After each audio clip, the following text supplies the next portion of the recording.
It's late March in Serbia, and a plane has just landed at Belgrade Airport. This is no ordinary flight. On board are medical teams and tons of equipment to help fight the coronavirus. They've flown in from China, and they get a hero's welcome. The president himself is here.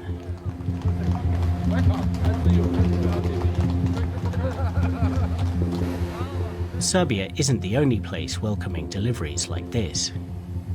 Chinese supplies have also been arriving in Hungary, as well as the Czech Republic, Slovakia, Austria, Greece, Spain, Canada. Even the US has been turning to China for supplies. So what's going on? Just a few weeks ago, China was the epicenter of the coronavirus crisis, the place where the outbreak began. Has it suddenly gone from victim to savior? Well, Serbia's Prime Minister seems to think so. Just take a listen to this interview that she gave just recently with Chinese television. When we identified the first case of coronavirus in Serbia, the embassy of the People's Republic of China was the first to approach us and offer help. The support of China saves lives in Serbia. And I really am intended to initiate a procedure to erect a monument to this steel friendship between China and Serbia once all this is behind us. After all the negative coverage associated with the outbreak in China, that kind of praise is a stunning turnaround. And it puts Beijing back on track in a much longer-term project of building up its image and its influence around the world. China has been working quite hard, even before the pandemic, to improve its reputation globally and undercut the reputation of democracies and demonstrate that China's system of governance is more effective. Now that process looks set to accelerate, to intensify. I do see this as a geostrategic tipping moment in world history, with the rise of China and how it's going to impact on the world. I do see this virus as a moment when decisions need to be made and choices, above all, choices need to be made in Europe about whose side are you on? We're going to look at two big questions. Is China really coming to the rescue? And what are those choices that the West is going to have to face? Back in Central Europe, another of those Chinese shipments is coming into land. This time in Hungary. Prime Minister Viktor Orban is here. The plane is packed with medical supplies to help fight the outbreak, and Orban inspects it eagerly. Following events in Budapest is DW's Fanny Thatcher. With that, Orban can portray himself as a strong leader with the message, I'm here for you, I will protect you, with the help from China. 60 tons of supplies arrived last week from China, and more is to arrive. China's interest in Hungary is nothing new. Orban hosted Premier Li Keqiang in Budapest 2 years ago, hailing major investments in the country. It's part of a bigger picture of Chinese outreach in Central and Eastern Europe, outreach that's proven controversial. About 2012, 2013, China came up with this idea of creating something that they called back then 16+1, which was 16 Central European and Central and Eastern European countries from the Baltics down to the Balkans. China would directly trade and directly talk and directly sort of interact with these nations. And definitely there's real concern in Brussels that this is in fact an attempt to kind of weaken the European Union and to deal with countries individually or in smaller blocks by China. For his part, Hungary's Viktor Orban seems more than willing to sidestep the European Union. He's just provoked outrage by adopting sweeping, open-ended powers to rule by decree in response to the coronavirus.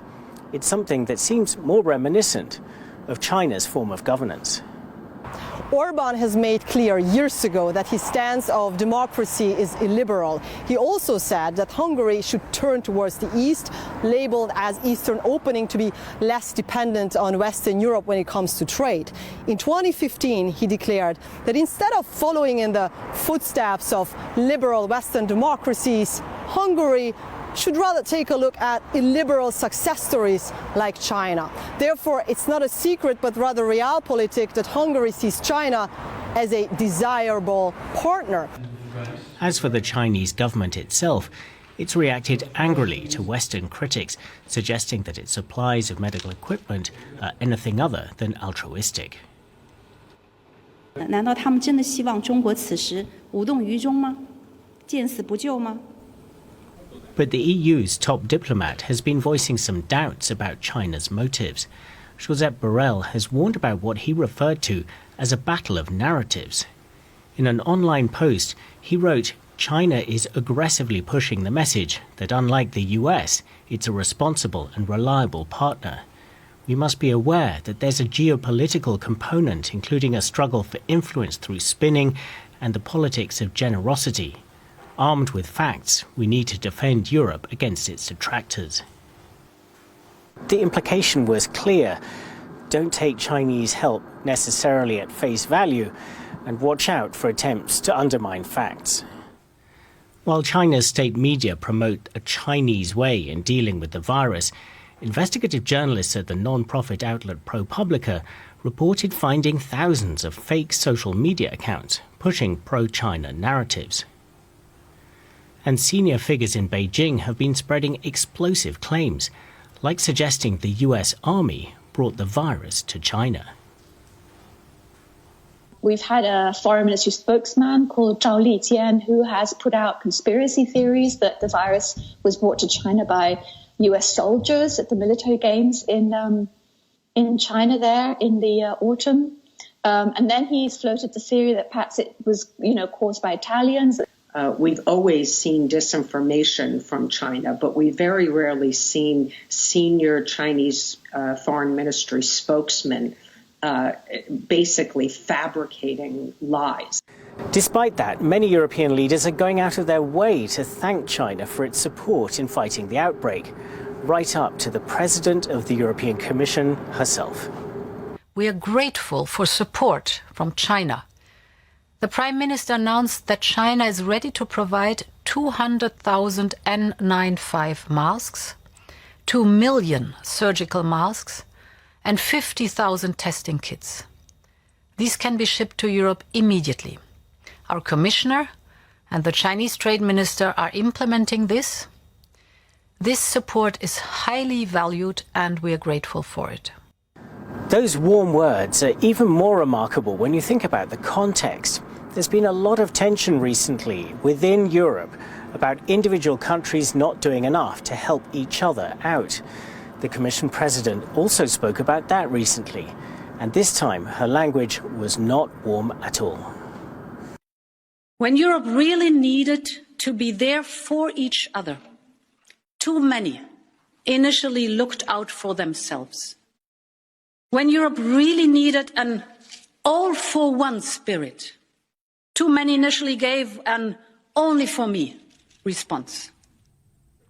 Since then, there have been more examples of EU countries helping each other out, for instance with German Air Force planes being kitted out to airlift Italian patients. But there's major uncertainty about how far EU member countries are prepared to pull together to meet the enormous costs of the crisis, just one of many challenges to European unity.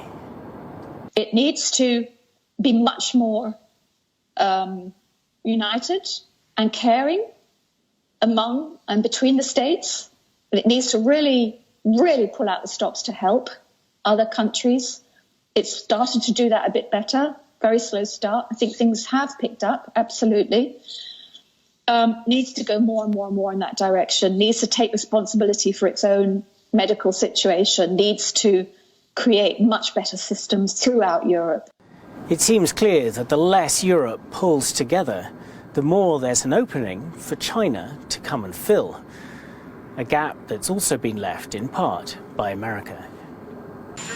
Under President Trump, the US has become less interested in old alliances and more inclined to go it alone, America first. It's come at a cost to relations with Europe.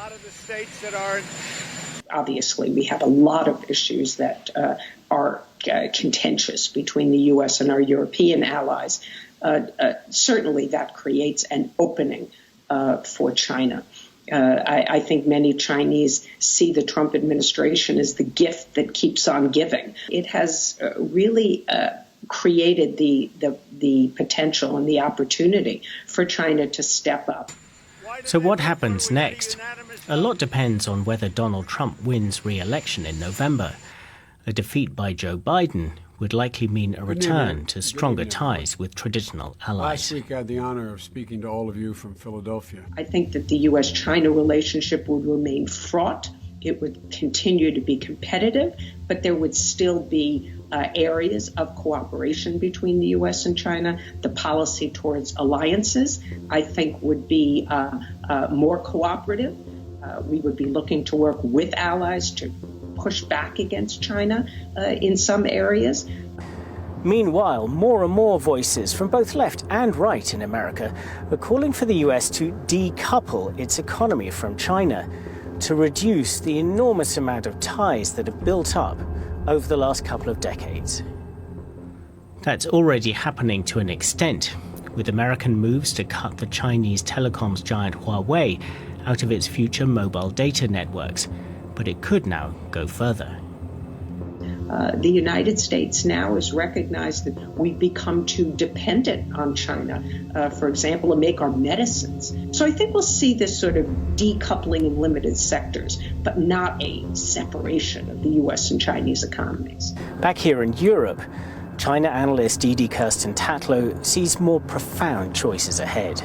I do see this as a geostrategic tipping moment in world history with the rise of China and how it's going to impact on the world. I do see this virus as a moment when decisions need to be made and choices, above all, choices need to be made in Europe about whose side are you on. We should be asking ourselves hard questions about globalization, about how safe is globalization? How safe is globalization under conditions of really enormously diverging political systems?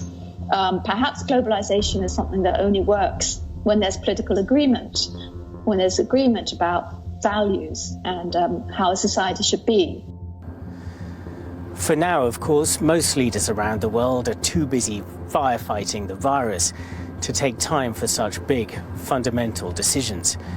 But when the outbreak is behind us, they'll have some serious thinking to do.